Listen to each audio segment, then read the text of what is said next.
كابتن جمال اتكلم على الاهلي بيمثل مصر، فطبعا من حقه ان هو يبقى شايف انه ممكن يوصل احسن. يعني انا كمان يعني امتى تبقى مشكله؟ لو انا مثلا على طول بطلع رابع مثلا في مجموعتي مثلا، يعني على مدار مثلا طالما ذكرنا بالشيء يذكر، يعني الزمالك من 2004 لحد او من 2002 لحد 2025 تمام ما عداش دوري المجموعات اصلا في افريقيا، مش في كاس العالم.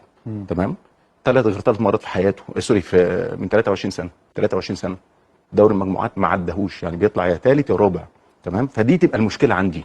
لكن لما تحصل لي مره في ليفل عالي جدا زي كاس العالم للانديه، تمام، ازعل وادور على الاسباب. لكن تبقى امتى المشكله؟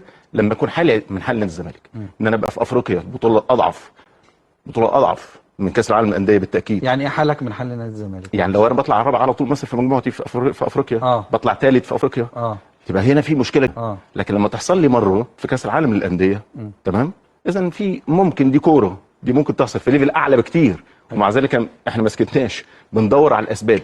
لكن امتى تبقى مشكله؟ لو الامر ده بيتكرر. ايوه بس